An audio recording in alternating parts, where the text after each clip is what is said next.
Thank you. Hello, everyone. My name is Farial. I'm from the UN Statistics Division, where I support countries in the use of innovative approaches to fill critical data gaps to meet national needs. Welcome, everyone, to the training on data visualization and communication, and thank you for joining. Anastasia, can I please have the next slide? While we wait for people to log in, I encourage everybody to say hello in the chat and let us know where you're coming from. If you haven't already, please fill in the participation form. You have the QR code on the screen, and this takes you to the same form that you filled, the one that I sent over email to all of you. Thank you. We'll just wait a couple of more minutes for people to join before we start.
I see that the participants cannot yet write in the chat, so we're trying to address the issue.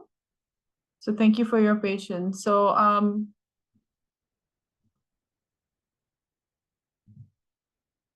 yes, I see some hands up.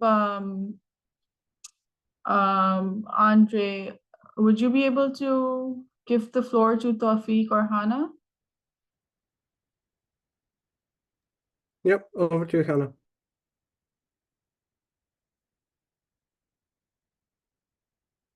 Hannah, you're able to unmute yourself and speak.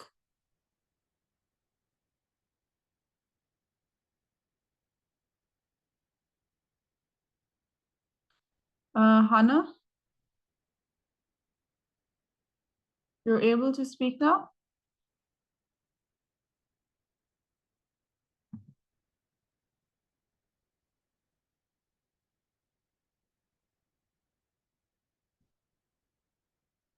In the meantime, I've passed over to Mohammed, if you want to come in.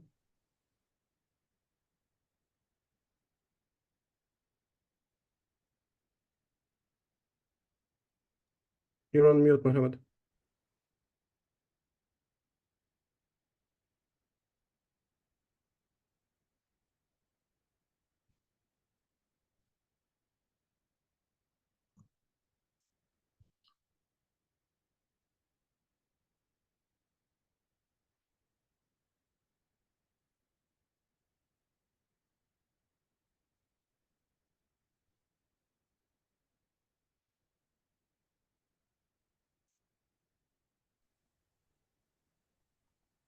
Okay. Mohammed, are you able to speak?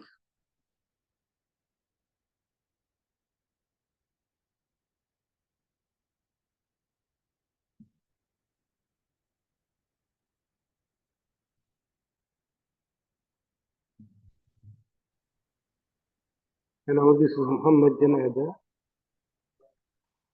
Yes, Mohammed, we can hear you. Okay, but the chat is disabled in our side. Yes, we're working on enabling the chat so you can add your inputs. But in the meantime, I kindly request everyone, if you haven't filled in the participation form, to use the QR code to do so. I'll just give it one more minute before we start. Mike, small.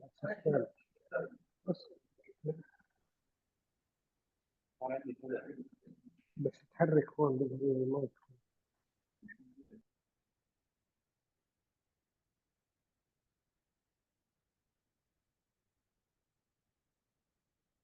Okay. So thank you again, everybody, for joining, and welcome to our first session on the data visualization and communication training. For those who joined a little later, my name is Faryal. I'm from the UN Statistics Division. I'm here with the team of facilitators here, which I will introduce at a later slide. Next slide, please. So the objective of this training is to develop the capacity of national staff to effectively communicate data insights for increased data uptake by various users. So many of us here in the room are on the end of producing data or statistics for different users, but the focus of this training is primarily on how we communicate the insights for increased data uptake and use, and that's where the main value of the data and statistics lie when the data is used by various users. So by the end of the training, you will be able to critically examine what data visualization practices are and how to understand and develop them for different users, develop different data narrative structures, and to be able to draw different storytelling strategies, and gain familiarity with the properties of geospatial data and how we can utilize them to communicate data insights. And then we'll also provide some practical tools and skills for data visualization and storytelling that you can utilize in your work. Next slide, please. So again, I think this is related to the chat, which is not working at the moment, but we would like to know your expectation from this training. Perhaps we can bring this towards the end or in the middle of the session when the chat is enabled. So next slide, please. Yeah, so the training agenda, this is primarily for the whole, the 4 sessions that we're conducting. So we've prepared them through the course of 2 months, because given that we know that you have a lot of, big operations in your offices which keeps you busy. So we have split them across 4 sessions, the process of data visualization, which is going to be, this is today's session, then followed by classic tools and resources, and then data visualization for developers and developing communication and outreach products. Now, as you can see from the concept note and also from the sessions here, that we're covering different topics. And then some topics may be more relevant to colleagues who have more of the IT skills or the geospatial skills, but we recommend that everybody joins all the sessions so to see the value of working across teams and the different skill sets in order to produce data visualization and communication products for different users. And I'm very happy to also see that the chat is also enabled. So I kindly now request everybody, I'm going to go back to my slide now on the expectation. So if you can, in just one line, write what is your expectation from the training? Why are you here? What are you trying to gain from here? So, and I would read out some of your responses. So please write just a line in the chat on your expectation.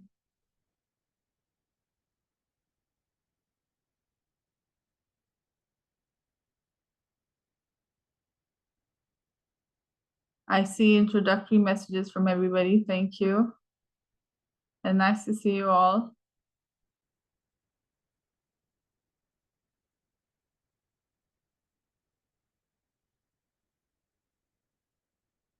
Okay.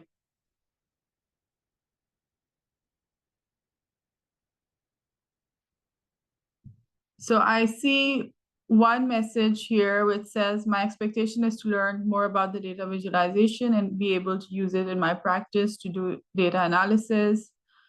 I see a colleague here who is excited to learn how to more effectively share data with end users, how to determine the quality of data, which is very interesting also because this is one of the ways we understand the quality of data is firstly making that available for different users.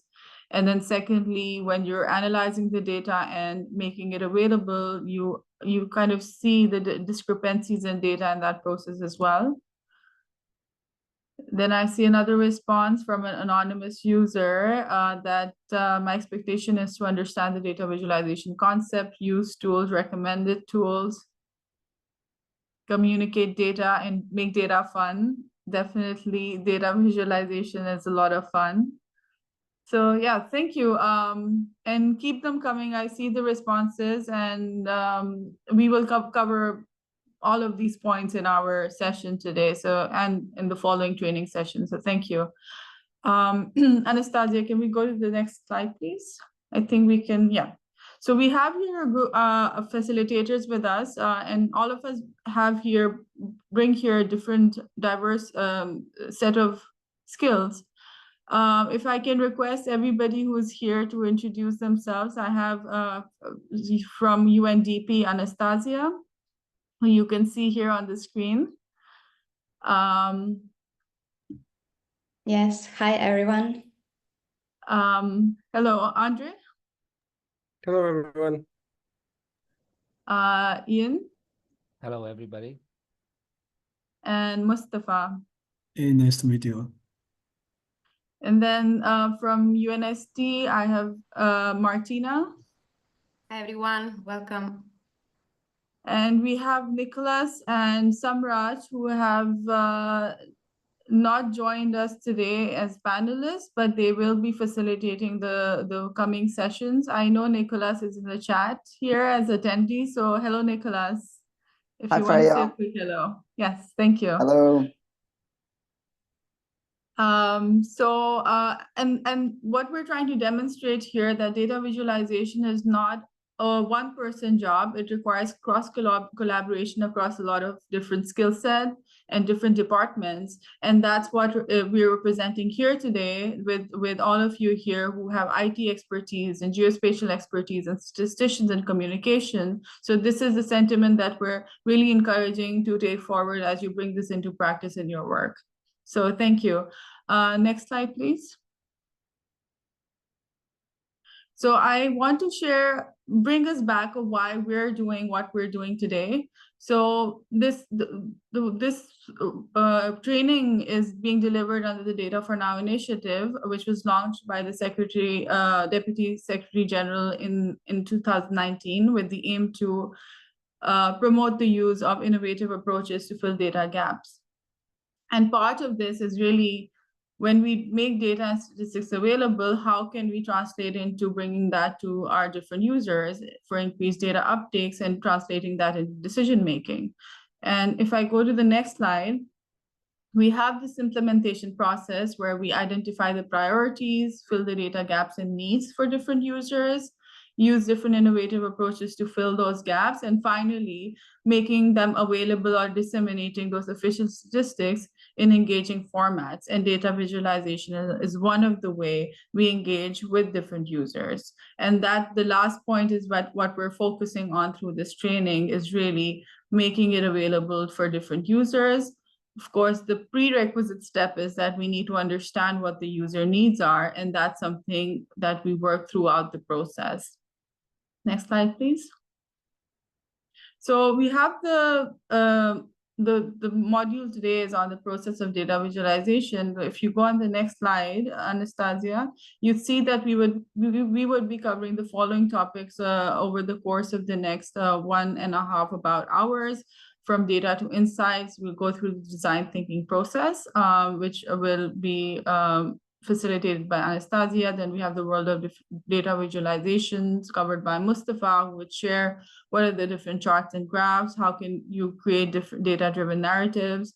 And Ian, who is our geospatial expert here, will be focusing on what are the various geospatial visualizations that can be used into communication and dissemination of your work. And then we have a deep dive into data visualization, where we talk about what to do and what not to do in order to not miscommunicate data and to communicate better. And then we have a few slides on the tools and resources that you can take back. So coming on to the first module, from data to insight, if you go to the next slide, you'd see that the reason that we as NSOs or NSS exist, our responsibility is to produce reliable and timely statistics for informed decision making. And that could be in various areas for economic planning, on climate change, to inform health crisis, or migration issues. And so we're producing a lot of data. But for us to be able to respond to the user's needs better and communicate better, we need to understand what the users need and respond to that effectively, because we are not only very busy, we also have limited financial resources in order to respond to all needs. So it's important to understand what the user needs are and to respond to them effectively given the resources that we have. And then the last layer is that if we're producing data and it's not being utilized, it's not reaching its full capacity. So effective data visualization is a key component in the interpretation and communication of the complex statistical information, which can help transfer data and statistics into visual insights that make it easier for users to utilize for decision making. Next slide, please.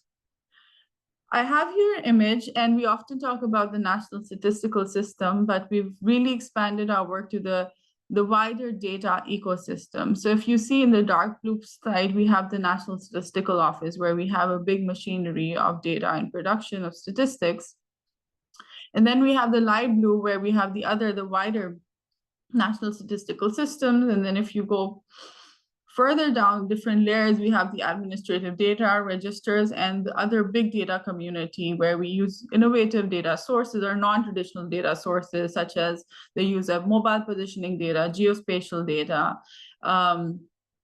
So how do we make sure that we're bringing that to the different users which are not part of that machinery? In some cases, they can be part of the machinery. For example, if you're talking about the use of citizen data, then the users are also part of the pipeline of producing data. But in many cases, if you see from the image, you can see that we have a very clear kind of gap between where the users are and where the producers of data and statistics are. So we really need to find a way to bridge that gap in order to respond to them better. And I think for me, I'm going to stop here. I'm going to pass on to Martina for the upcoming slides to introduce to us on topics of data visualization and what to do and what not to do. So Martina, over to you. Thank you, Faryal.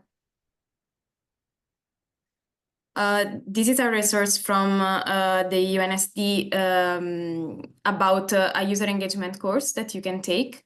We will also have a slide at the end with the link, so you can follow the link and undertake your course. Next slide, please. So before we dive deeper into what visual data visualization is, it's important also to understand why we're talking about visualizing. So why visual communication is important. As the saying says, a picture is worth 1,000 words. This is because scientific research shows that it only takes about a quarter of a second for the human brain to process and attach meaning to a symbol, while it takes an average of 6 seconds to read 20-25 words. And also 90% of the information is conveyed to the brain visually. You can see in this example, there is a school sign. It's a road sign used in some countries, for example, Italy, but it's used also in the US with different colors, which indicates that there is a school nearby. And so kids may be crossing the streets. If you see the sign on the left side, the image conveys immediately the message. So if you are a driver, you can slow down because you see this message instantly.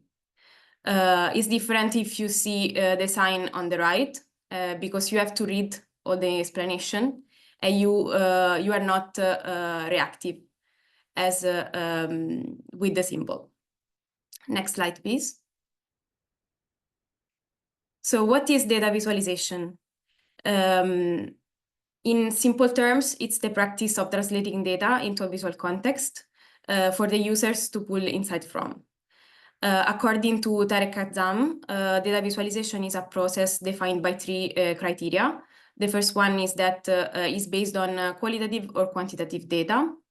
The second one is that this process results in an image that is representative of the raw data. And this image is readable by the viewers and support exploration, examination, and communication of the data. Next slide, please.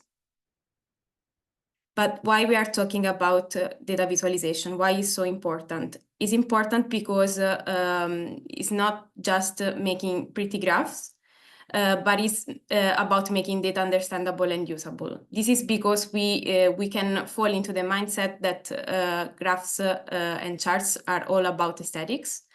But it's important to understand that through graphs and charts, we convey message. So we have to convey the message in an easy way in order to explain to users what we want to pass through to the data. Next slide, please. But why data visualization is important in the context of decision making? This is important because it can make the difference when a decision maker and stakeholders have to take a decision or not to take a decision. First of all, it simplifies complex data, so can help decision makers to understand what's under the data, like patterns, trends, and relationships that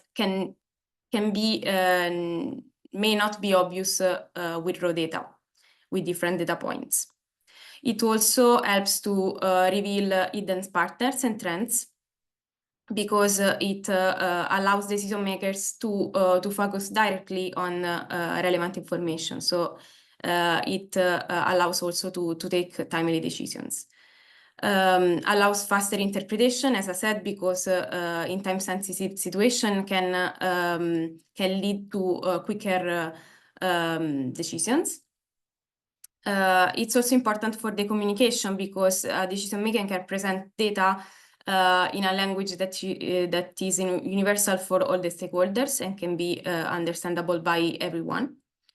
And it's also important for decision making because it supports data-driven decision making, in the sense that we can go from intuition to strategies driven by data. Next slide, please.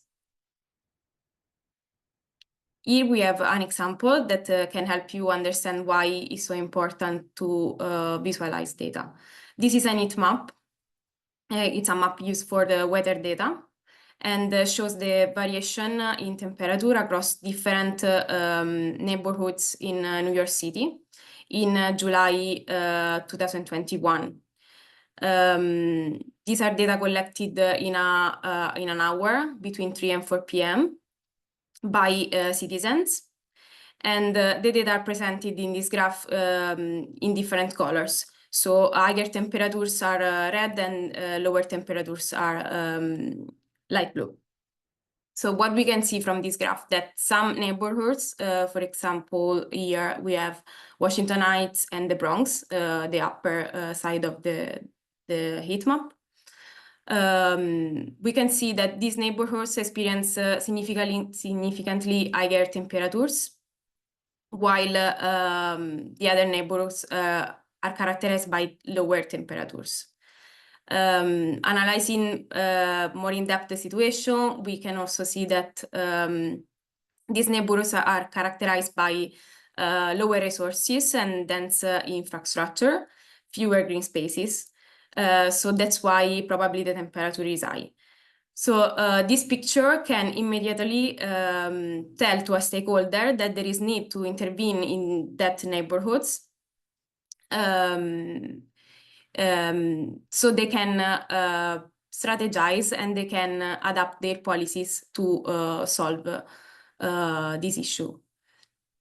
Next slide, please. So we talked about data visualization as a tool that can enhance the user experience, but it also supports better decision making and confidence in statistical data. For the users, data visualization is important because it increases the use of statistics. So the user can take the statistics under the visuals, and they can make decisions. It increases statistical literacy in the sense that they can understand the data and they can pull insight from the data. It allows also to empower evidence-based decision-making. And of course, it increases also trust in the statistics. Next slide, please. But these benefits are not only for the users. Engaging with users can also provide benefits to the statistician, giving them clear directions. So engaging with users can let the statistician understand what's the priority in the work based on what the users want, so they can tailor the design and the visualization to the user's need.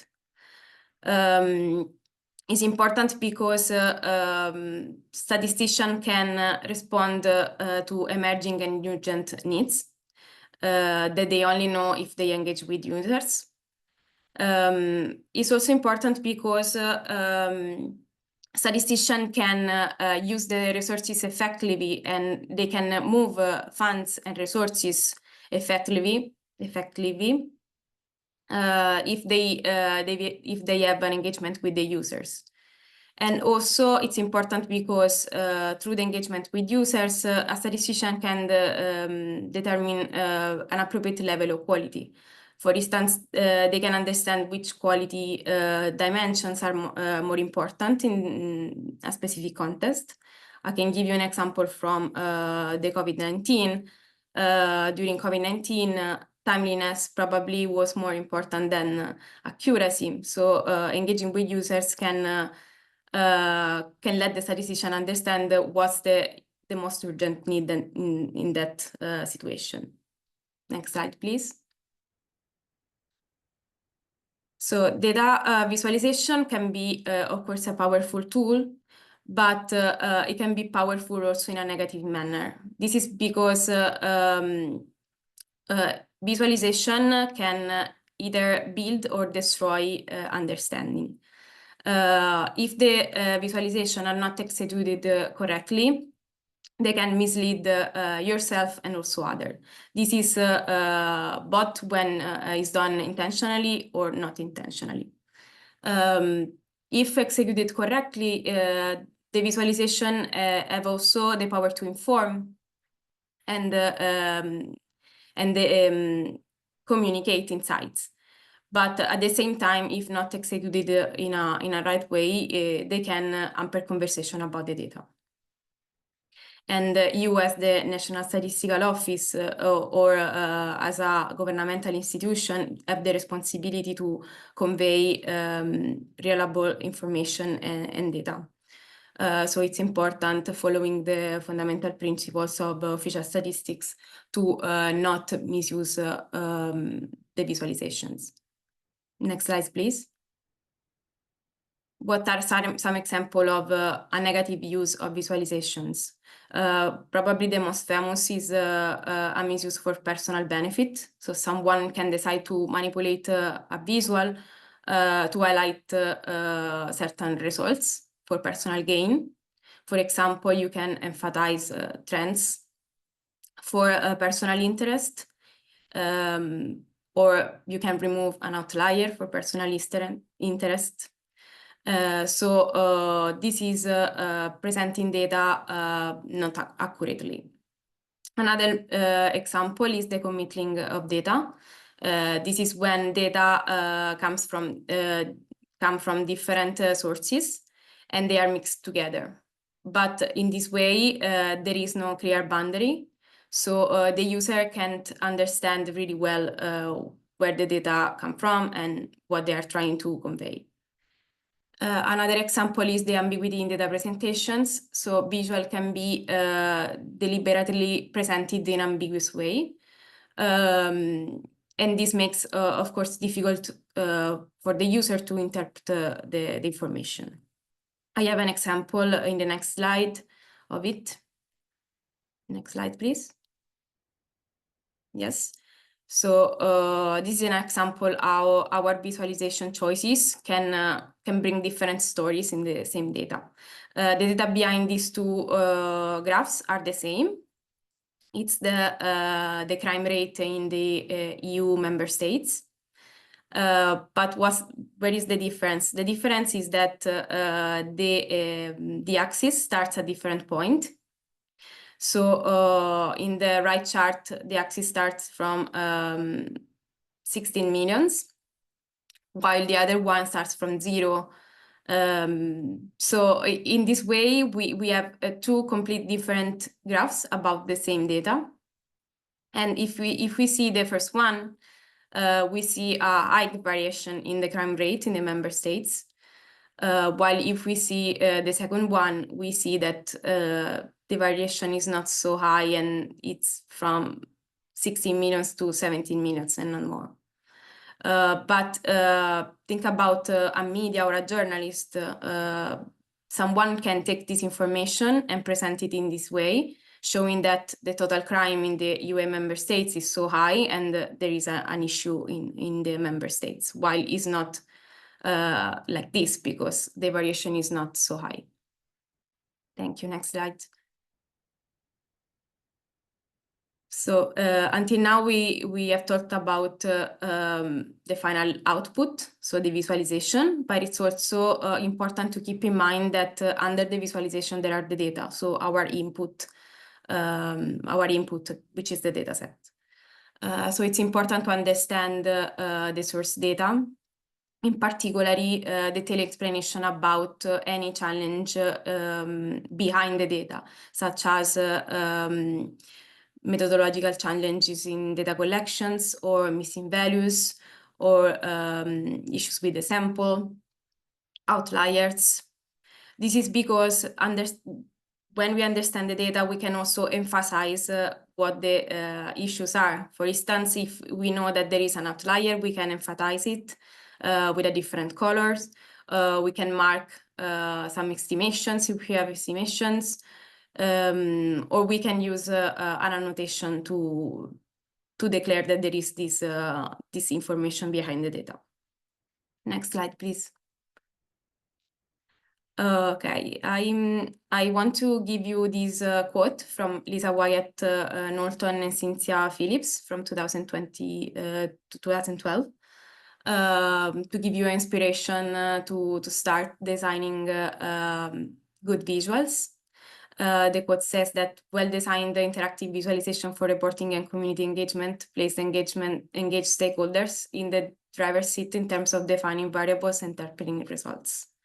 So I leave you with this quote, and I hope that you will develop good visualization. Thank you so much. And I over to Anastasia for the design thinking section. Thank you. Yes, thank you, and hello everyone. So let's dive into the design thinking process. So have you ever imagined the process of designing a chart as a straight line?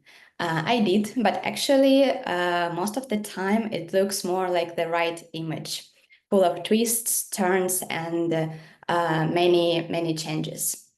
But this process can be organized in a way to help us, and there are some design approaches to guide us. So there is one of such methods is design thinking. Design thinking is a human-centered and collaborative approach to problem solving.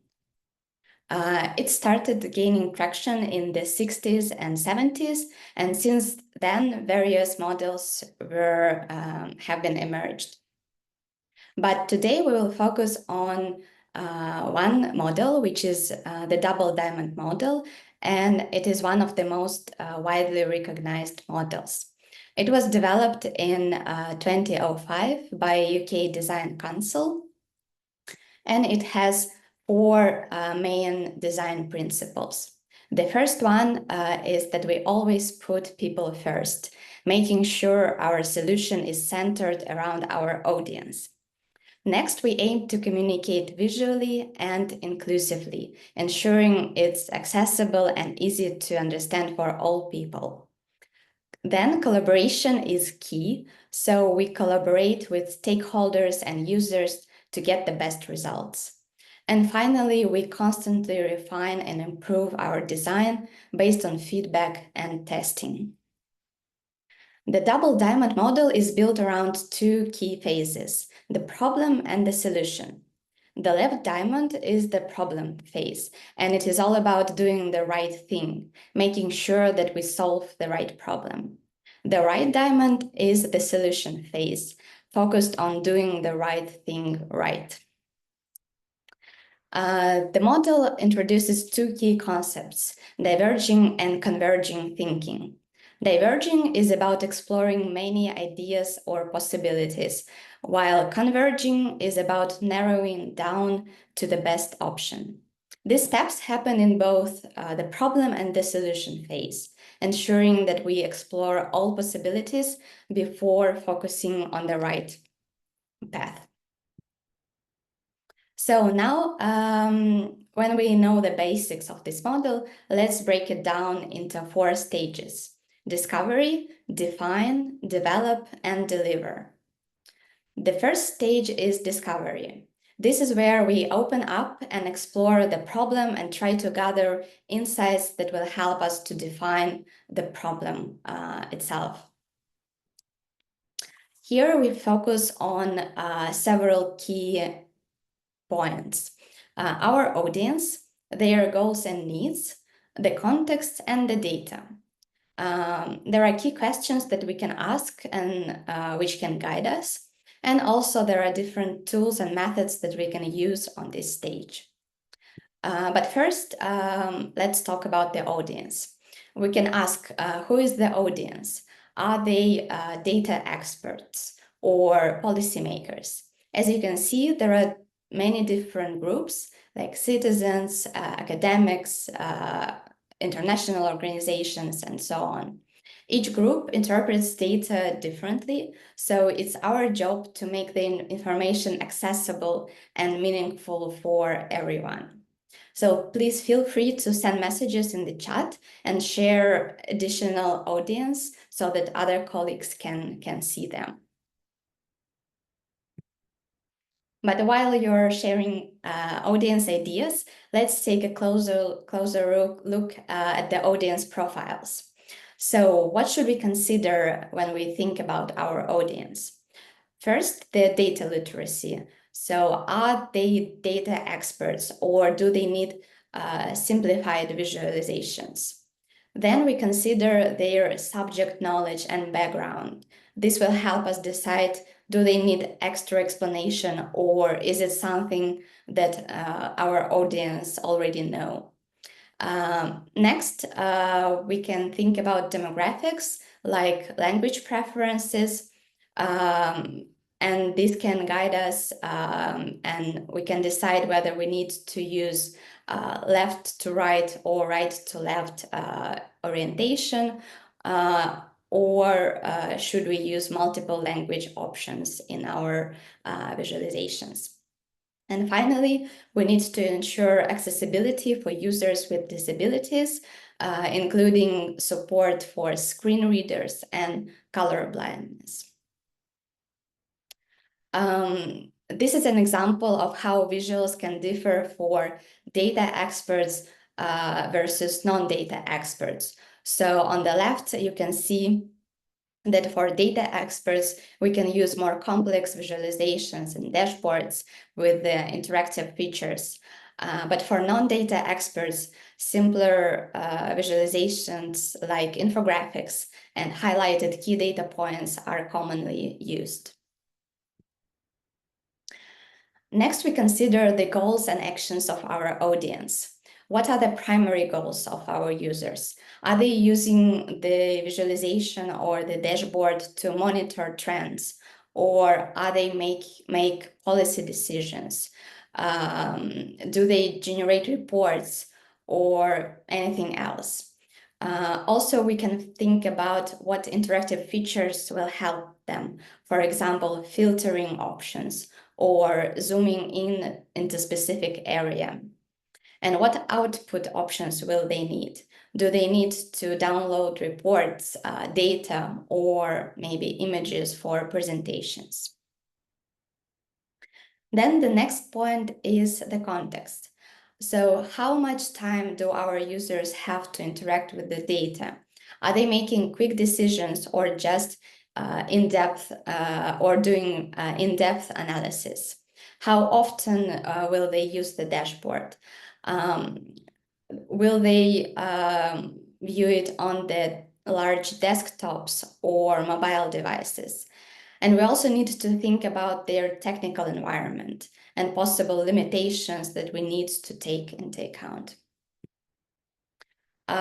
This is an example of how visuals can differ between quick data insights and in-depth analysis. So on the left, we have a curated list of indicators with highlighted numbers for a quick overview. And on the right side, we have an interactive dashboard with multiple features which require time and effort to explore. But at the same time, they offer more opportunities for deeper analysis.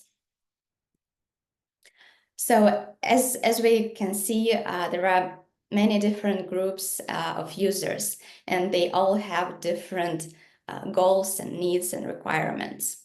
That's why it's essential to communicate with users, conduct surveys, or hold small interviews and workshops to gather this information and to use it later. So this insight is crucial for defining the right problem and in the end, creating the right solution. So the next stage is define. Here we synthesize the information from the discovery stage. In this stage, our focus is on defining the core problem. Based on what we know about the audience, we ask, what specific challenge are we solving? We can also focus on identifying key insights and metrics.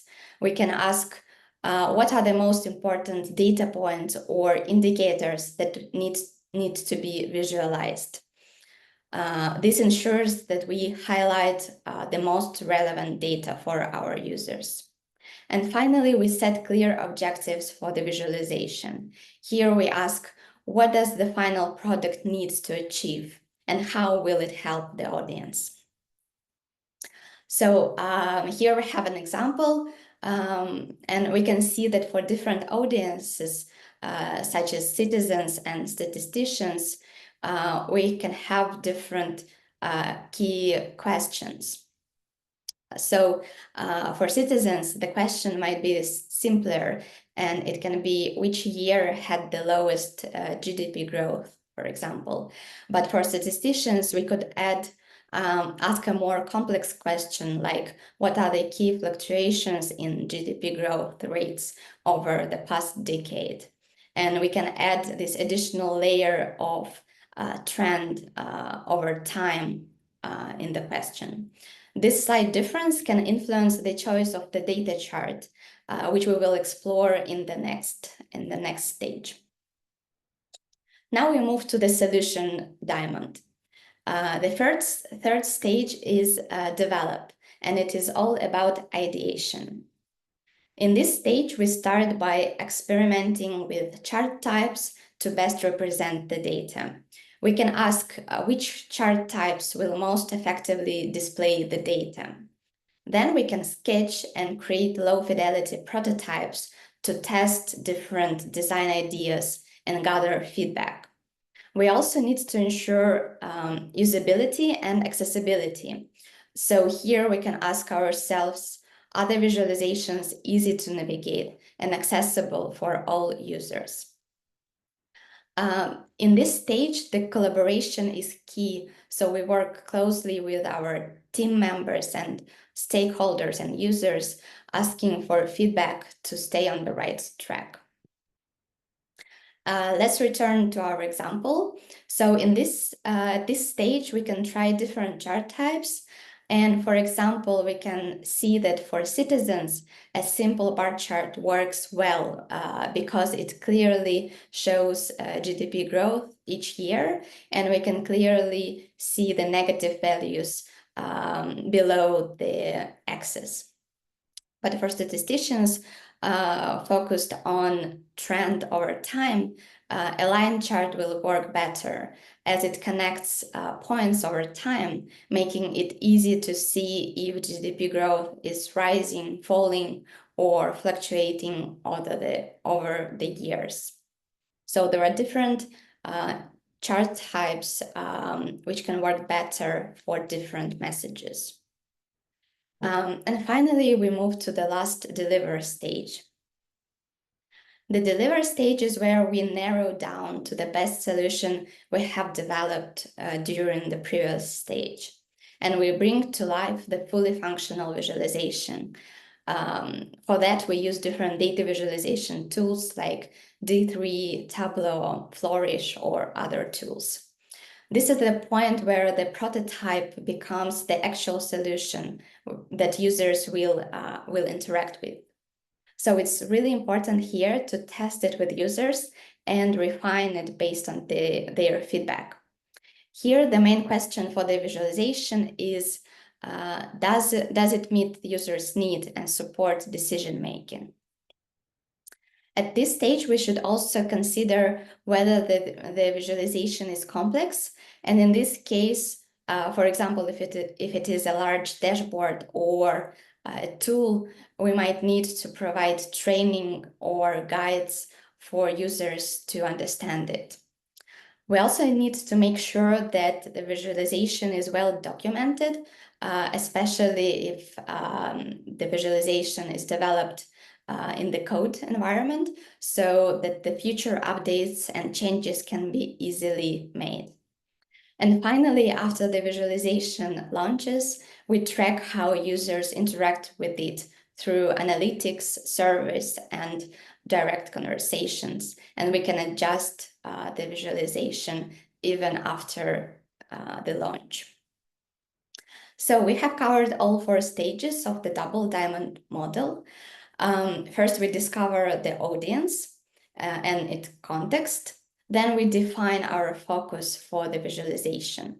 Then we tested different ideas and deliver the best one. While you do not need to follow the process strictly, it can help you to work in a more structured way.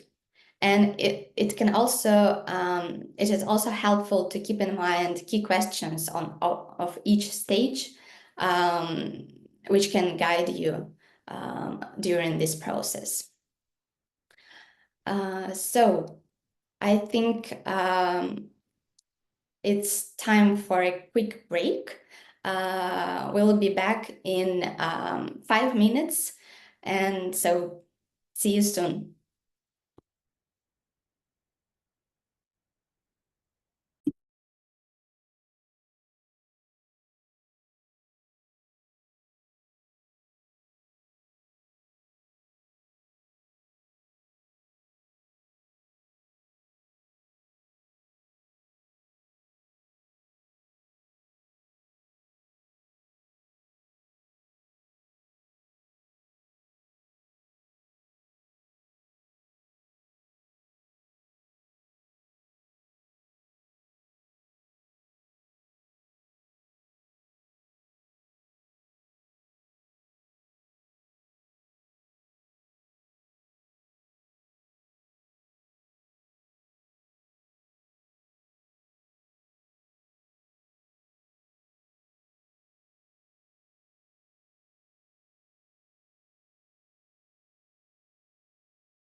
Hi, everyone. We still have a couple of minutes from our break left, but I see that there are 3 hands been raised.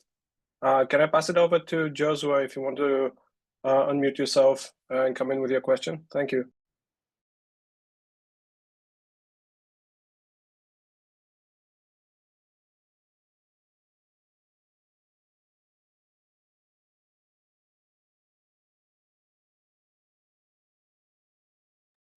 Or Shazia or Aino, if you're here.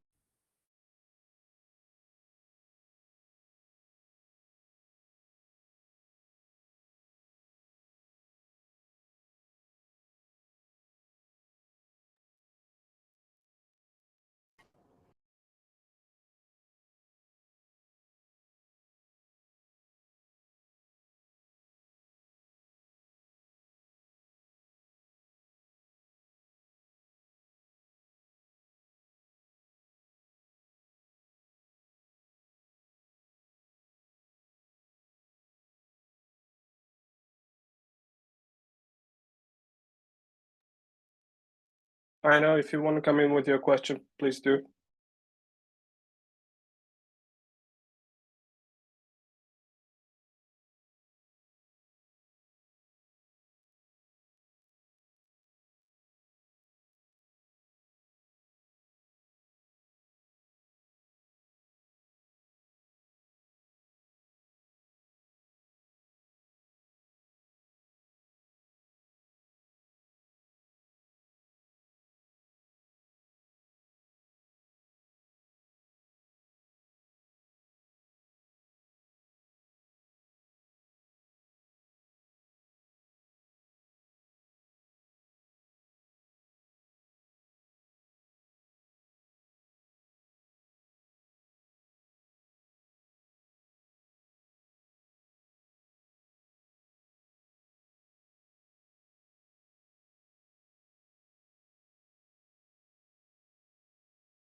So, welcome back, everyone. I hope you had a good break. Let's dive back into our session and continue exploring.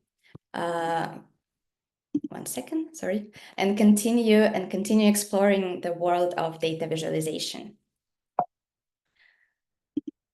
So, there are 3 main categories I want to highlight today, and we will talk about each of them in more details in this session and in the upcoming sessions.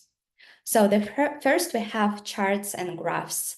These are the familiar visualizations like bar charts, line charts, and so on, which we all know. They are great for quick understanding patterns and trends in data. Then we have geospatial visualizations, and we put them in the separate category because they are quite unique. These visualizations use maps and geospatial data to show patterns across regions and other locations.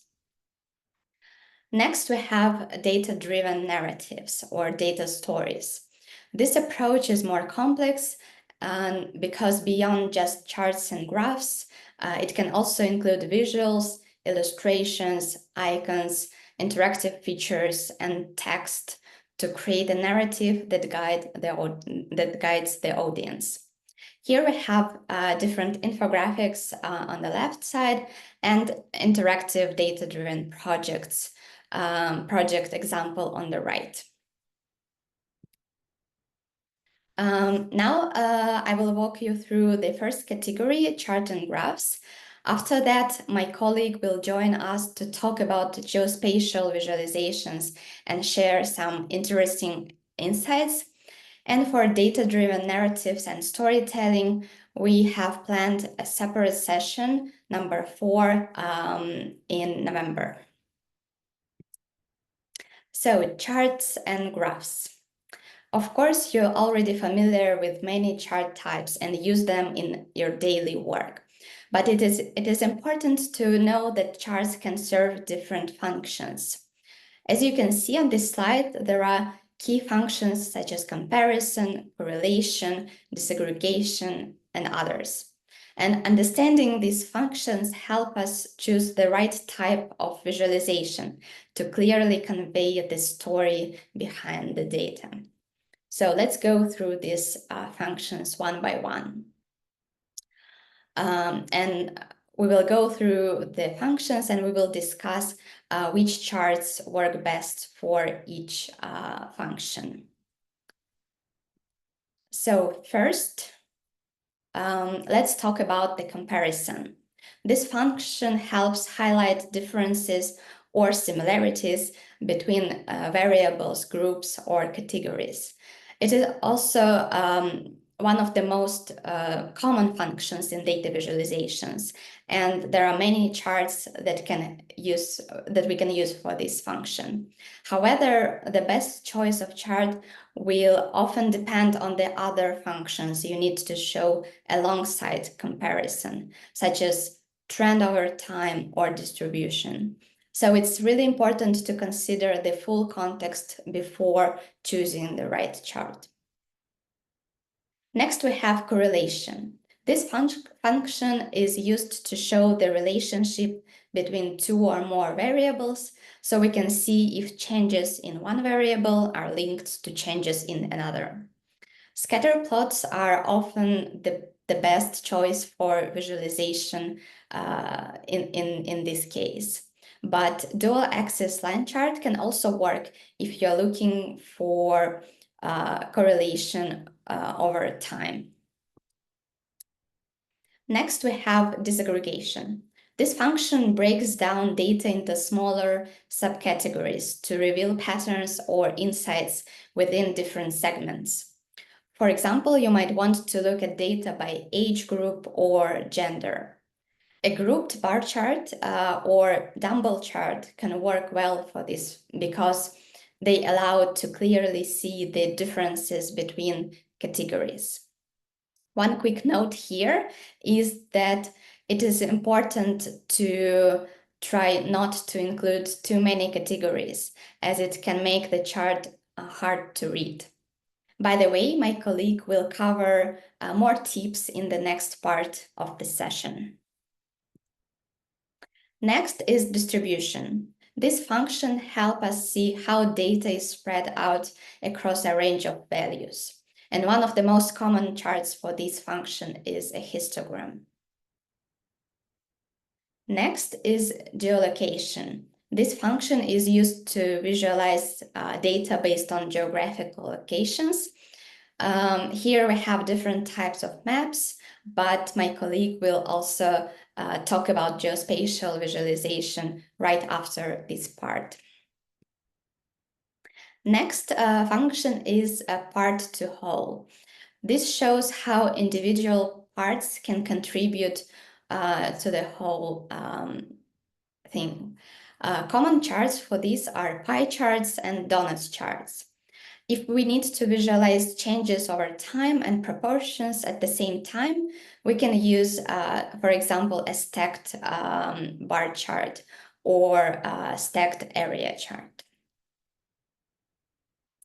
And the next function is a trend over time. So here we focus on how data changes over periods.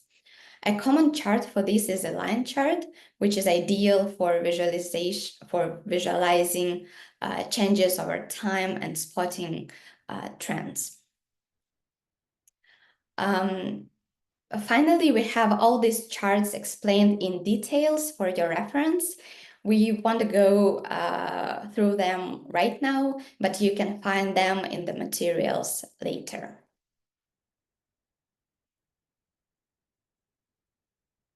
And also here we have a link to our product, the UNDP Viz tool, which we will discuss and demo in more details during the next session. But still you can have a look at it right now. And now I'll hand it over to my colleague, Ion, who will talk about geospatial visualizations.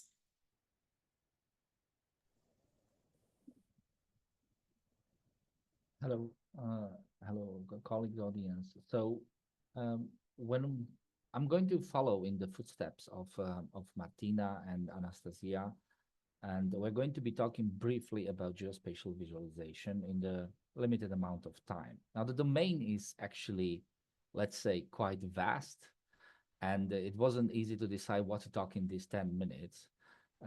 So we can move to into the next slide.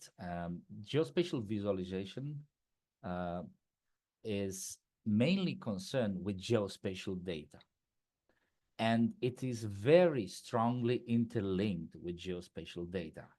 So instead of going and starting to talk about various type of visualization that we have out there in the geospatial domain, I thought we should do a little bit of brainstorming for a minute or two, and mainly understand that whenever we talk about geospatial data, we are usually concerned with questions and answers, whatever the topic is, always related to the concept of location.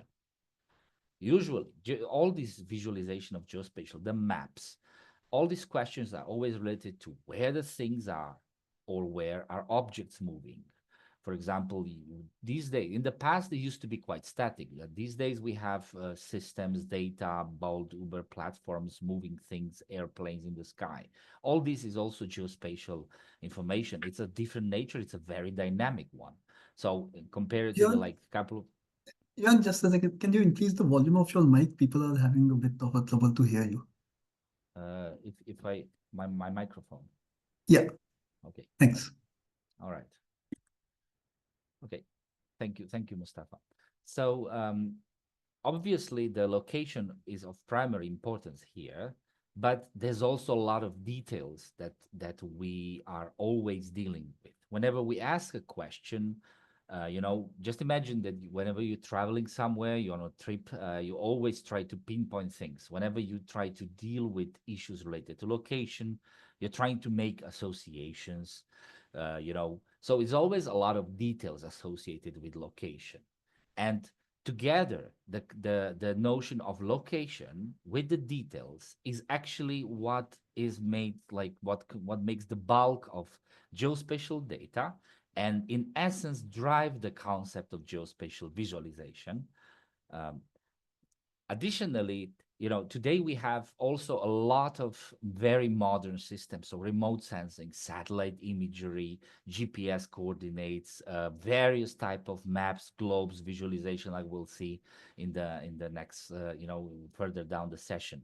All this together forms this concept of geospatial data and visualization. Next slide, please. So we look now. In this slide we just have one picture. And I just put it here just to kind of illustrate the simplicity and complexity that is inherent in visualizing geospatial data at the same time. This picture shows something of what we call in our field a cartogram.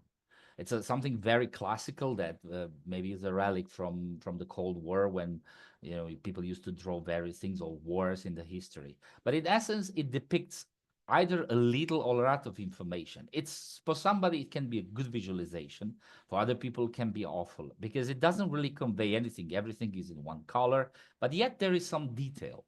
It looks a bit old, but it has also some new feature like maybe roads and bridges and stuff like that. So this is just to illustrate how complex can the visualization be, and that means it can convey exceptionally complicated things as well as very simple things. So the main feature in this image is actually elevation, and it's quite hidden. So in essence, it's not necessarily a good picture to show, to showcase geospatial visualization, because the information, while being present in the picture and being ubiquitous, it's everywhere. It's not really clearly visible. So next slide. Each one of us is more or less aware of the location where we sit right now. Right now, I'm sitting in a building, in my office, and each one of you are sitting somewhere, is located in the world. And each location where we live in this planet, it's also carries this property of elevation. So this elevation that we saw on the previous slide, being everywhere and not being visible at all at the beginning, can be, it's a complex thing at simple, or it's a property of that we live in every day. And we can use, for example, a point. This is the most simple way to represent and visualize geospatial information. So, the various type of information that is always associated with something simple, something clear, distinct, very crisp. It's usually a good idea to represent it using a point on a map. So in the right picture, we have a kind of sketch of a topographic map with a point and its a corresponding elevation. That's exactly, let's say, the elevation of a certain point. So it's a form to represent the geospatial information with some detail which tells us about this property called elevation, or the height above the ground. Next slide, please. At the same time, the concept of elevation and representation of geospatial data can get a bit more complicated. When you think about it, elevation is not static, it changes. Actually, it's a continuous variable, like what we call it. And because of this nature, we can also use lines to draw lines that are, all the lines here are uniting elevation points expressed at previous slide into a contour line. And by creating multiple lines, it's very easy to draw a picture. So suddenly we have the same phenomena, the same process, the same variable, elevation, expressed not as a point, but as a line rather, giving a bit more complex picture of the world. It's a different scale now. It's a different geographic scale. It's not a point, which is a very, very simple and primitive thing. It's something more complex that covers an area. It already has geographic scale, and this is very important thing to know. So we can see now that the same concept, the same idea can be represented using point and line. So next slide. Once we draw these lines, and lines and polygons can then be united to create a surface. Now this visualization that we have here, I don't think this is exactly the picture that I intended to have there. Something happened to it. But the idea is that the same variable, the same concept of elevation can be further down explored and visualized as a surface in 3 dimensions by combining lines and reuniting them, creating, for example, a network of triangles or something like that. That's what the picture should convey here. So again, we are on the same phenomena, dealing with points, lines, and polygons. So this is basically, this forms the essence of geospatial type of data.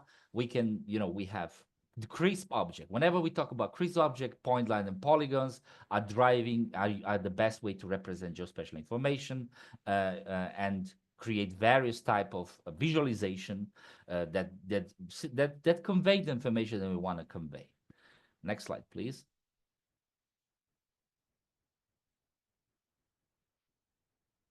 So ultimately, we reach the point where we see very interesting pictures. So most of you are, when you look at the slide here, you can recognize that this is something about a terrain, about some hill shading, about elevation. So it's again the same concept now, represented in a very different way. Imagine that you're flying in an airplane and you're just measuring, you have a very precise watch. You issue a laser pulse and you measure the travel time of this laser pulse. As you move through space, you're actually mapping. You're creating these points where you measure, and you can compute then the elevation of every location. And by doing this on a large scale, you create many, many points, and each point, it's representative for a specific area derived by this pixel size. And this is the last form of representation as imagery, as raster data, which we call it. And it's again the same phenomena, but this time is quite complex. You can already see things that were not possible were not visible at all in the previous slides. Here we can just, that these images are generated simply by overlaying an imaginary network, a grid, and assigning a value to every grid in the over the contour lines, or like I said, scanning. Imagine that you're flying over in an airplane and you're scanning constantly the ground, and this is what you get back. So this is the last form of geospatial visualization, and it's also very common, for example, in satellite imagery. This is the most classical product, the geospatial data product, that many times contains, 3 bands. So you have red, green, blue. That's not much you can do with them, but you have various sensors. So this is a big topic. Let's move on to the next slide.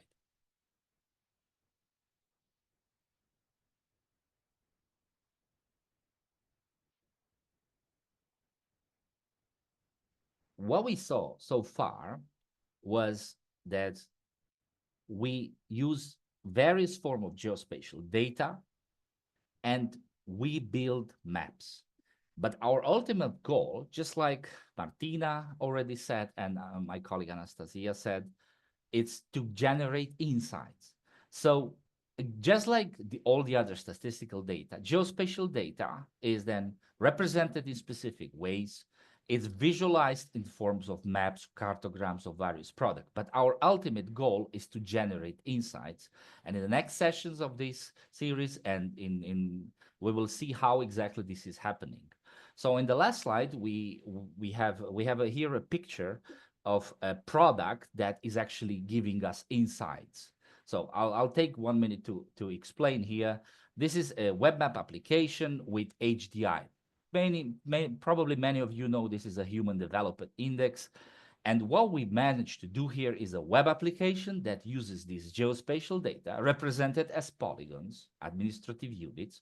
Every polygon contains a value of this HDI. It's computed.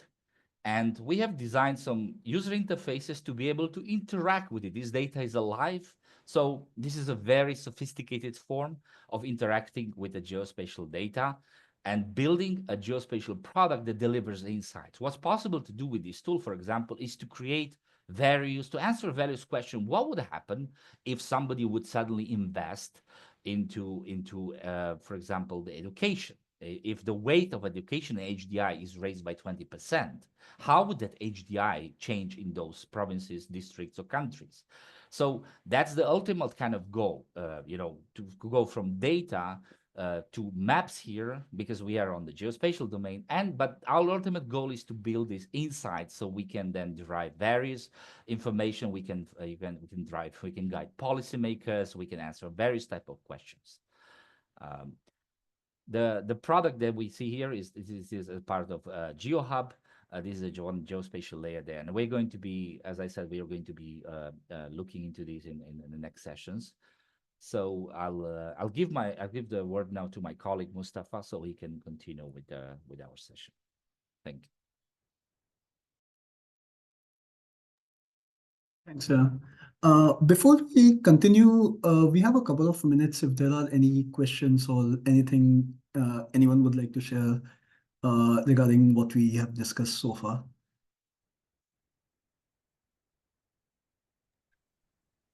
Colleagues, please raise your hand if you have any questions. And Ala Abu, I'll unmute you now if in case you want to come in with your question.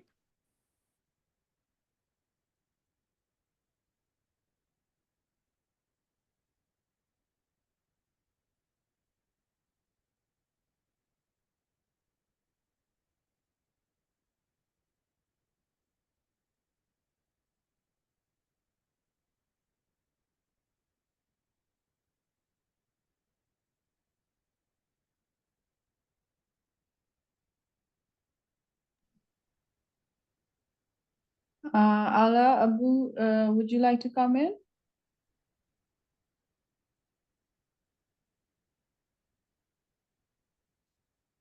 You can also type in chat or Q&A if you prefer.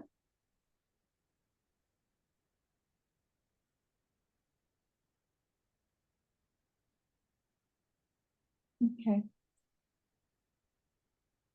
Mustafa, I don't see any more hands up. Perhaps we can continue.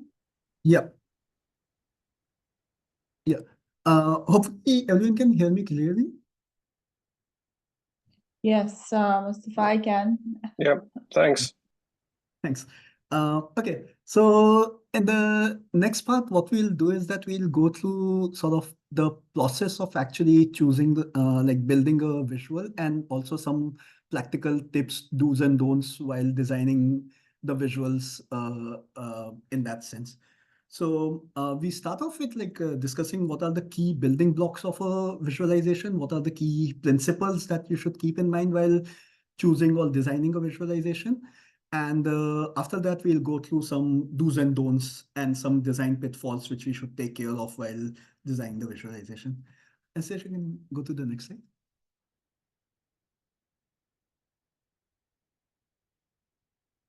Yeah, thanks. So even it has been mentioned before also, and also like as the name suggests, data visualization, the first part is the data. So we need to understand the data primarily to understand what kind of visuals will support that data. So what we basically do in this is that we categorize data in like 4 main types. So the first type we can say is basically quantitative data, which essentially is the most commonly what we understand with data, which is like your GDP data over the years, your GDP data for a country, HDI, change in climate. So anything which is like numerical in its approach. So that's basically quantitative data. Then there are like ordinal data, which is essentially a categorical data type, which has an inherent order to it. So let's think of, let's say, like income groups. So uh, high income, middle income, low income. There's an inherent order to it that low comes before middle, comes before high. But these groups you cannot define like if I just tell you middle income, you can't say that middle income is twice as big as low income. So there is an inherent order to it, but there is no like magnitude to it in that sense. So another example would be, let's say, t-shirt sizes is another example which is commonly given, which is like small, medium, large. Like there is an inherent order to it, but again, you cannot say what is the difference between medium and small in that sense. If I just give you small, medium, large. So those are ordinal data types. Then we have nominal data, which is essentially categorical data, which don't have any order to them. So data types like your gender or sex, so male, female, you cannot say like which comes before which, like in an order, or regions. Again, like which region should come before another region, there is no inherent order to that. So those kinds of data are like called as nominal data type. And then lastly, we have qualitative data type, which essentially in most cases we might it's all around us, but we might not think of it as a traditional data. Like, for example, you can think of photos as data, you can think of videos as data, testimonials, notes, or just a block of text. That is also data, which then can be processed and converted into quantitative data. So by doing word counts and things like those. So these are the 4 kinds of data types that we have. And it's always important while analyzing your data to understand what data you have, because that helps you choose an appropriate chart. Anastasia shared a link with you about the WIS tool. And there we have sort of spelled out like what kind of data can be used for what graph. So it helps you also choose the appropriate chart in that sense. Once we have a clear understanding of the data, Anastasia, can you go to the next slide? Then we basically try to understand how we want to visualize it. So this is a very sort of theoretical slide, but it's important to understand how graphs work or how visuals work. So essentially, there are different parameters which you can use to visualize data. Uh, and so like position is one of the variables that can be used. So where a point is placed within an image also can determine what data it is. So think of scatter plots. The point where it is placed determines what's the value of it. The size, how big a point is or how big a bar is, determines what the value it is. So you can think of it like if you have quantitative data, position and size are ideal to represent them. And then you have shapes, which is like different shapes. Circle can represent, let's say, circle can represent Asia, squares can represent Africa, triangles can represent Europe, diamonds can represent Americas, things like those. Um, uh, so you have then values, which is essentially opacity. So how dark a color is versus how light a color is. Then you have hue, which is basically different shades of color. So blue, yellow, green. And these 5 are the primary ones. And then we have some other which are secondary, which are like orientations and texture, which is also used to visualize data per se. These are different variables are used to visualize different data types. So for example, position and size are generally used to visualize quantitative data. If you have shapes and hue, it's generally used to visualize your nominal data, and values are generally used to visualize either quantitative or ordinal data. And we'll come to this thing like how they can be used in a while. But yeah, that's the idea with this. Now, you can combine many of these slides, many of these variables to create a much more complex visual, which can visualize many data points in a single item. And Sej, you can go to the next slide. So yeah, there are a list that we have created that you can think like what of these variables can be combined appropriately and what cannot be combined, which should be avoided so that it doesn't mislead the thing. And we'll see an example in the next slide, which is about how these variables are combined per se. So here, this is a very famous chart by Gapminder, which is about HDI.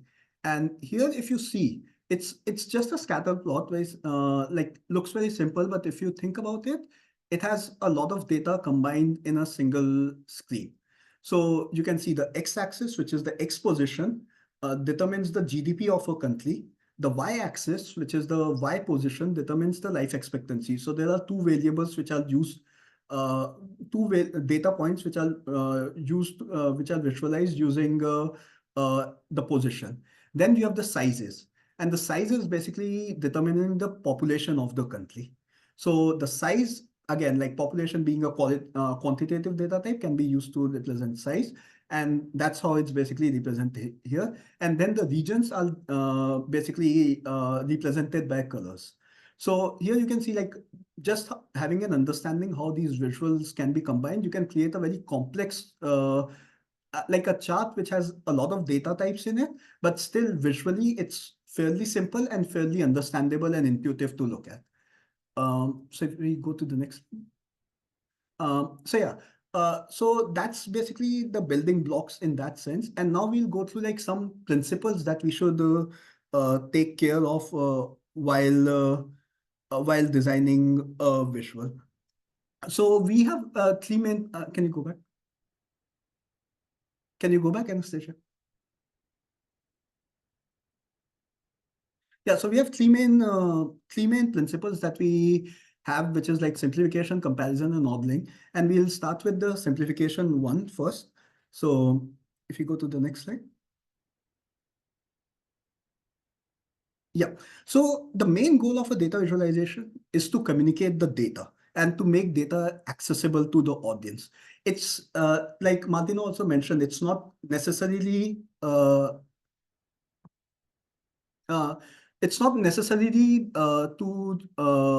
create a pretty picture, but to create exact communication about the data and make it accessible. Can we go to the next slide? And one way to do that and to make sure that the data is to make sure that the visual is not confusing. And one way to basically not to make sure that it's not confusing is to basically strip down all the unnecessary pieces of visuals from a visualization. So to make sure that whatever you are showing is somehow related to the data that you want to show. We have this concept called as data to ink ratio, which is essentially every piece of ink or every pixel that you are using is basically used to represent a data point. And one goal of the visualization is to trying to maximize that ratio per se. So trying to make it as simple as possible. We'll see how this works in action if we go to the next slide. So there is this visual on the right, which is a normal bar chart, but it has a lot of things going around with it. And because of that, if you look at it, it's very hard to understand what's going on. It distracts you a lot from the actual data points that are there. And it has a very poor recall value. Like if I shut the screen and then after 30 minutes ask you like which country had the maximum value, it would be a bit hard to remember because there's too much going on here. So let's step by step try to simplify this data, this graph. If we go to the next slide, Anastasia. So let's see, the first thing of distraction which stands out the most is basically this shadow which is behind the graph, which actually gives it a depth, but that also feels a bit off. So we just remove the shadow first because that's not adding any value to the data per se. It's not adding any layout value, any data. It's not enhancing the data in any way or form. So we just remove that. Next slide. Next, we remove the background because again, background doesn't add anything to the data itself. So we remove the background. If we go to the next.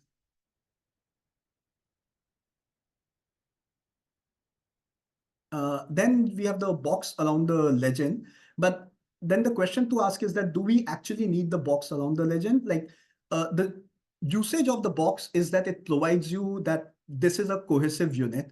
But then if I remove the box, it still looks like a cohesive unit because it is the way it has been placed here. So in that sense, it does provide, you don't need the box here.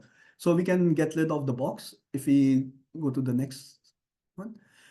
Then is the colors. So if you look at the colors here, each country is colored with a different color. Now the question here is that, do I need the colors here? Do the colors add any value here, which the rest of the graph is not, providing? I would argue that it's not, because if you think of it, USA is blue, dark blue, China is green, Japan is orange, and because of that, and each country has its own color, but at the same time, they're laid out such a way that each country has a distinct bar. So you can get rid of the colors, and the labels does the same thing what the colors do. So in that sense, we can get rid of the colors. And then if you go next, then we come to the grid lines. Now, grid lines can be very useful at times, but they can also be distracting. In this case, I would argue that they are a bit distracting and we can try to remove them. So let's start with the y-axis grid lines because they don't add any value. So we remove them. And then let's think of like x-axis grid lines. So x-axis grid lines do add some value because it tells you that what is the value of USA, for example. So you can look at the grid line and you can say US is slightly higher than 60K. China is slightly lower than 20K, for example. But if I want to make the graph cleaner and if I want to provide exact value, I can just add the values on the top of the bar and get rid of the grid lines altogether.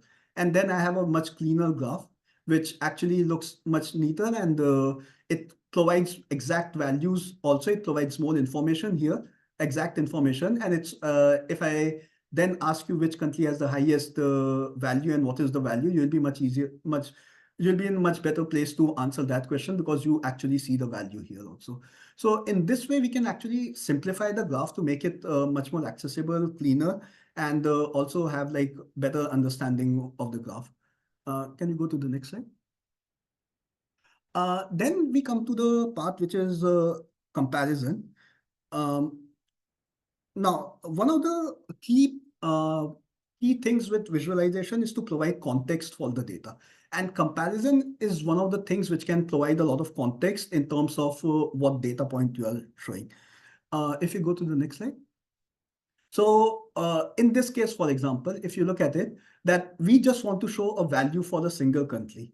Now, many times you'll be tempted to use a visual here because it makes it pretty or it looks a bit more engaging. It might feel that it looks a bit more engaging, but at the end of the day, it causes a lot more confusion because, okay, why is this bar this tall? Why is it not half of the height?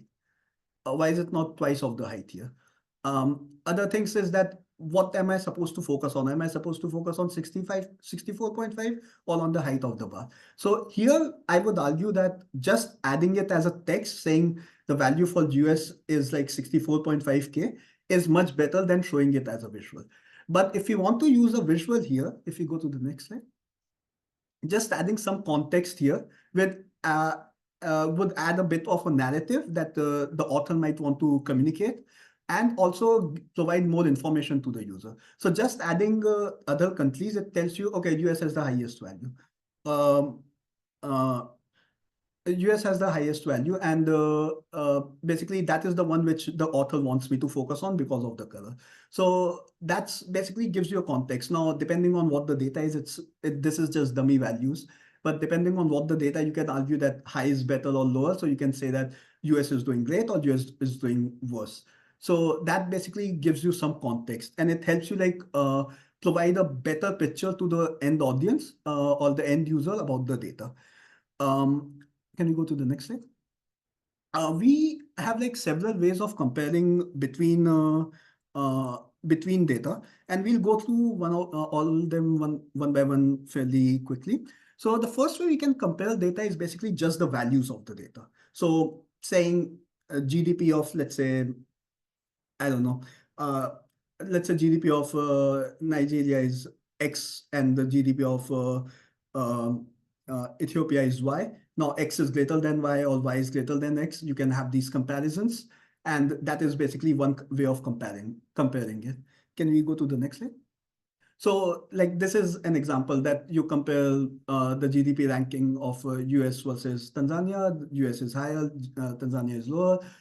So that's basically we are comparing the absolute values rather than anything else. If you go to the next slide, then basically it's about the ordering based on the ranks rather than the actual value. So specifically not focusing on the differences, but actually where does the country lie? So if we go to the next slide.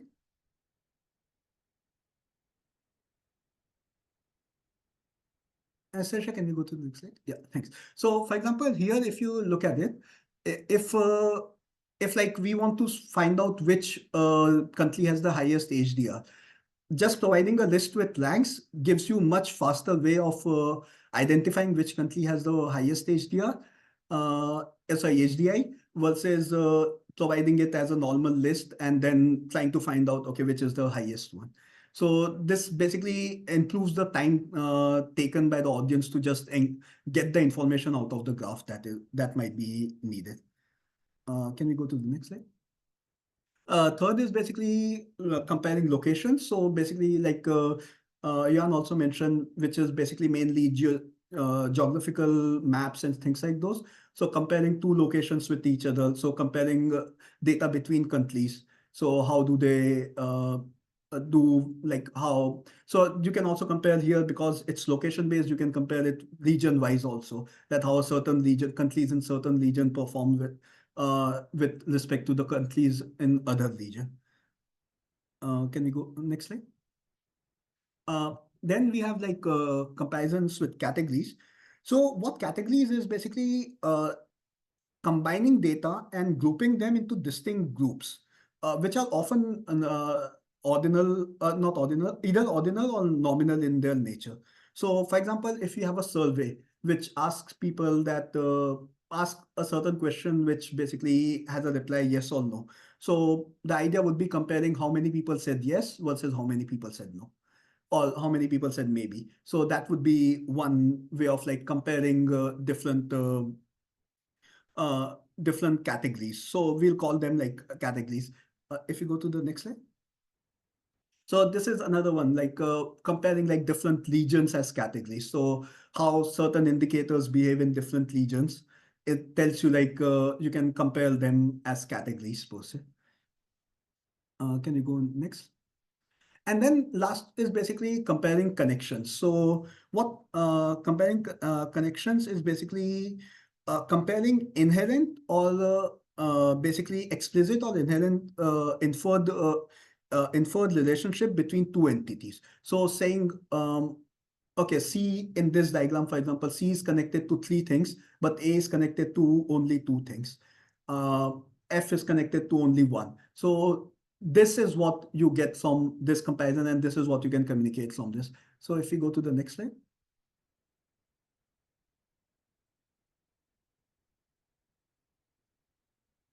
Yeah, so here, for example, you have the connection between one SDG, how is it linked to other SDGs? Sorry, one SDG target, how is it linked to other SDG targets? Like, so improving 8.5 will improve all these SDGs. And if you click on other SDGs, they might give you another connections. So this might help you understand like which SDGs you might want to focus or not focus depending on what connections there are. So based on this, you can have like a better understanding of comparing data and like organizing data on a whole. So if you go to the next slide. Then basically we should always try to, and this is also about organizing. This is also about organizing. Let's go to the next slide. And there should be a poll now. And if we show you this visual and ask you which country has the, let's say, the highest HDI in this list of countries, and you have just 10 seconds or 20 seconds to reply, let's say. And then if you can reply in the poll, that would be great. A poll should be active.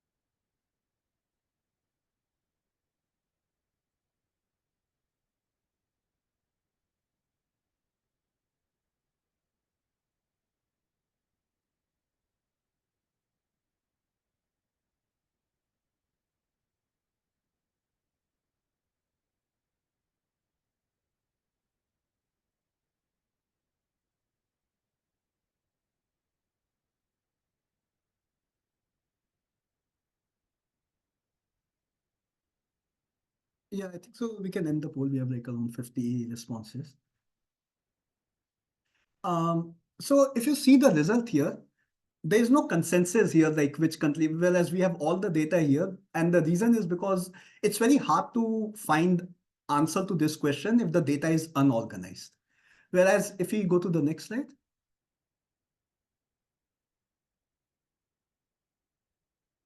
If we just do this, and if we just see that, okay, the data is organized by ranks. Now, if we see like which country has the lowest HDI, the answer to this is Haiti, which apparently was not in the poll.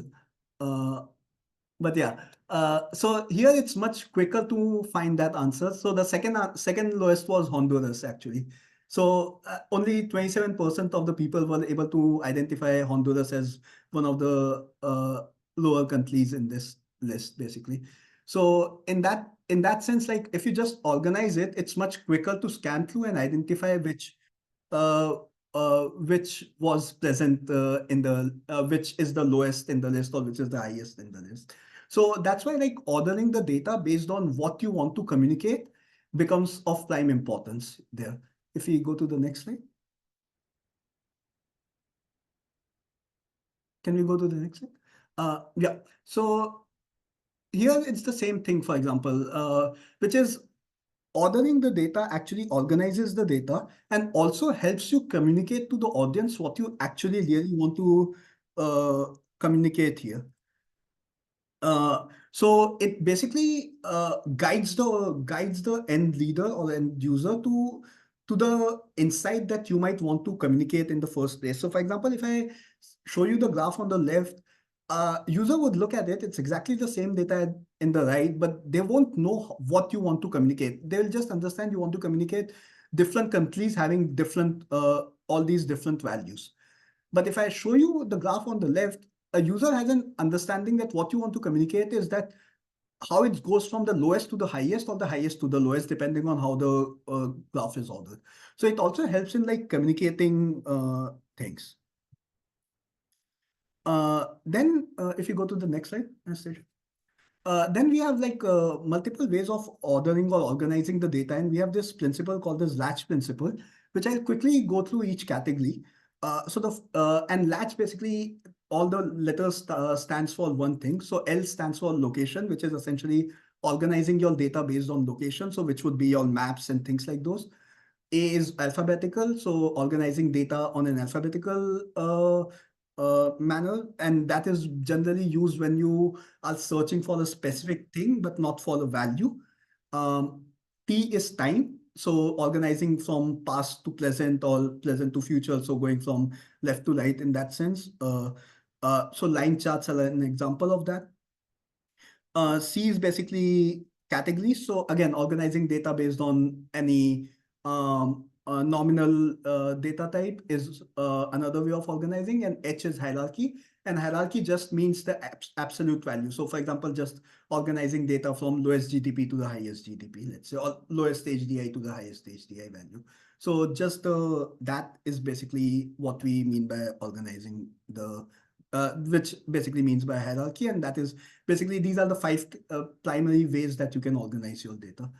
If we go to the next slide. Now we'll just quickly go through like some design pitfalls for the next 10 minutes. So yeah, if we go to the next slide. Okay. So in this, basically, we will go through like some design pitfalls which are commonly noticed when people are doing visualizations, like some common mistakes which people do. And we'll basically just talk about those. So can you go to the next slide? So one thing which is very common, and it's, I think so Microsoft is slightly to be blamed for it, is basically the promotion of 3D graphs. And it's not very accurate to show data in 3D, because what happens is when you add anything in 3D, it distorts the image. So here you can see like how 33% is shown in like the left and the right.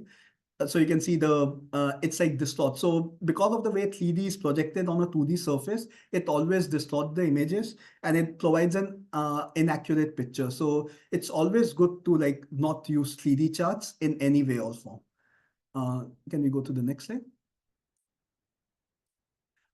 This is a thing that we should be very careful when using like dual axis line chart. We have because we do use this in like development scenarios a lot, which is basically in dual axis line charts. What happens is that users very rarely go through both the axes. So it's possible that they might not even realize what the different axes are, or they might not know which one corresponds, like which axis corresponds to the blue one and which axis corresponds to the orange one. So that can put a lot of cognitive load on these. So there are some solutions that we can take if we really want to use this, is basically just coloring the axes and then also adding a label to the line, which will make on the right hand side, you can see the blue line has the blue axis and orange line has the orange numbers on the right.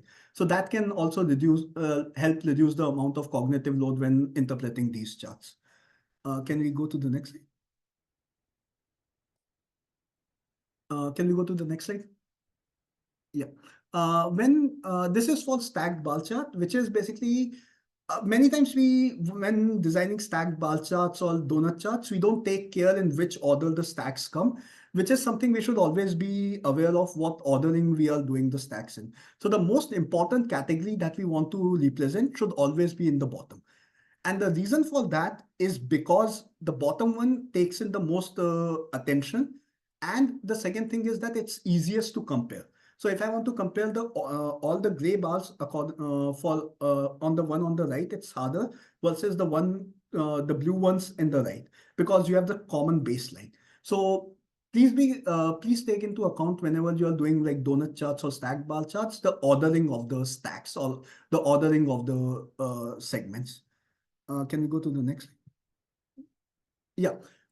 This is about like data overloading. So one thing is basically many times what we want to do is that we want to communicate a lot of things to the end user. And what ends up happening is that we try to communicate everything and we end up communicating nothing. So it's always important to identify the key message that you want to communicate and always try to focus on that. One of the things which is very commonly in this scenario is that you'll have a pie chart with all the countries in the world. Well, you'll end up with like 100 different segments or like 10 different segments in a pie chart. It's always, so that's not very advisable to do for multiple reasons. One, it's very hard to compare as and when the segments become very tiny. And two, you have so many different colors that you get confused and then you get overloaded with the data. So one of the options is basically you just focus on the 2 or 3 most important segments in the pie chart and then combine all of them to others. So that is one way to do that. Another way, if you want to actually show everything, then the advice would be to not use pie charts, but to use bar graphs, so that you can have as many as you want, and then they can be also compared very easily, and not to use colors to distinguish between them. So that would be like some ways to like bypass this issue. If you go to the next slide. Like I mentioned that we do want to communicate a lot of things, but we end up basically communicating like nothing. So we want to always focus on the key communication. So if you have a like a line chart like this, where you have like a lot of lines, and you want to basically communicate trends of countries or something like that. It's always good to like focus on one country and mute the other lines. So you see the trend of other countries, but also you communicate to the user that this is sort of what I want to communicate to you regarding this country or this line. So this basically makes also like helps the author drive the user to a particular message that they want to communicate. Can we go to the next slide? This is about ordering, which is, again, we discussed earlier, which is, and here it's basically regarding the pie chart, is that, again, which I also mentioned, that please be careful when designing the segments and what segment comes first and what segment comes later. It's always, pie charts are much more readable, pie charts or donuts, both are much more readable if they are organized in a descending order. So the first segment is the biggest, then the second, and then the third, and so on. So that is always an recommended way of going the thing. Can we go to the next slide? There should be a poll now, which is basically, if you look at the line chart here, which year do you think the value reaches 0? So let's do it like a very quick one.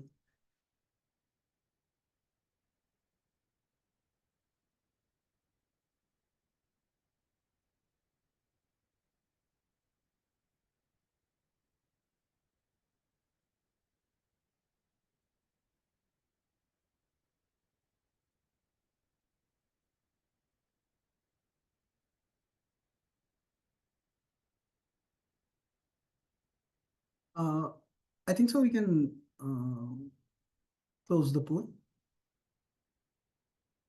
Yeah.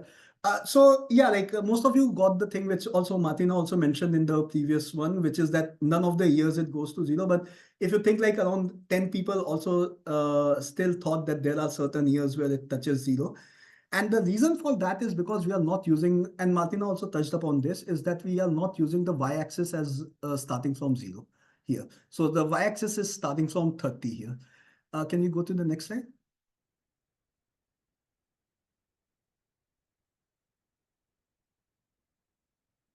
Yeah, so in this case, what happens is that firstly, it's misleading, that in some cases it might feel like that. And then it also sort of distort the data. What I mean by that is, in bar charts, what you think is that if a bar is twice as big as another bar, then the value is twice as much as the first bar.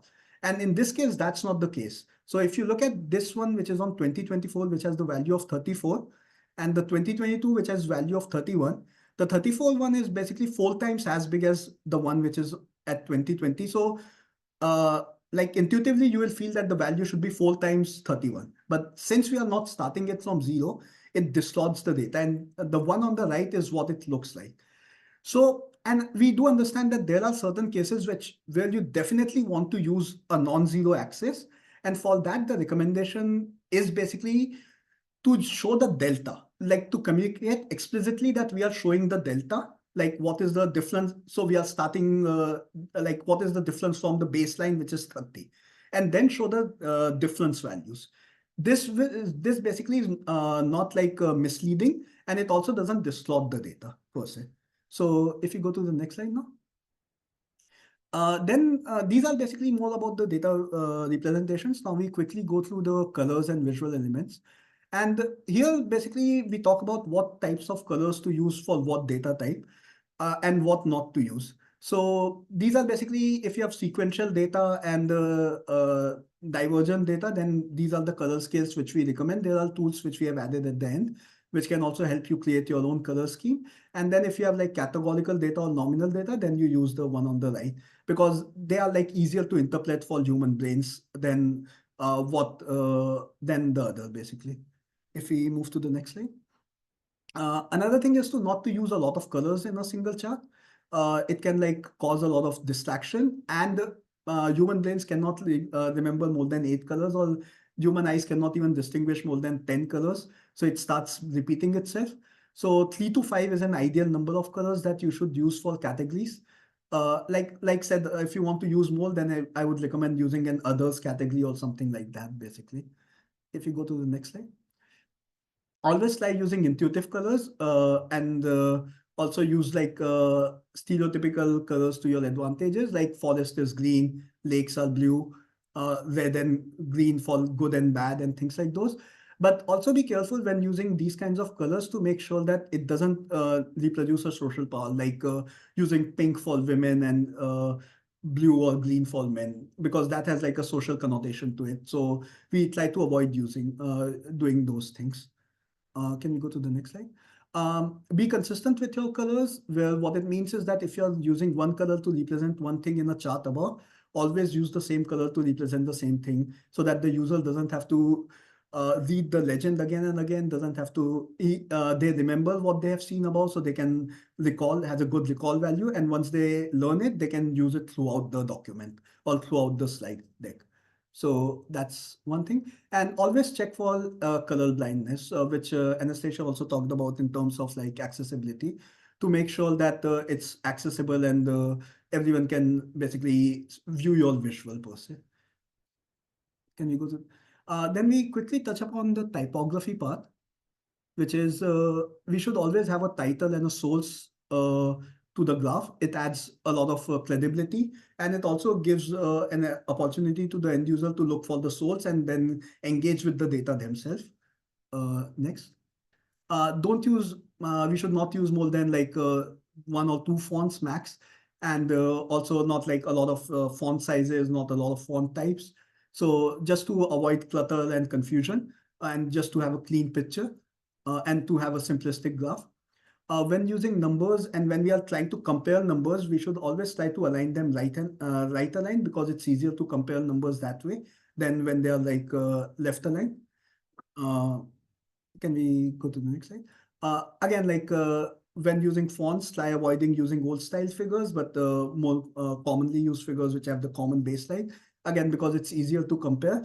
When using numbers within the text, old style figures are easier to read, but when comparing within numbers, then I would say like the modern number styles are much better to compare in that sense and read. And lastly, what we'll say is that we want to like avoid showing unnecessary precision. In this case, for example, just condensing the number on the right to 1.23 billion makes it causes less distraction, less clutter, and also makes it much more remember.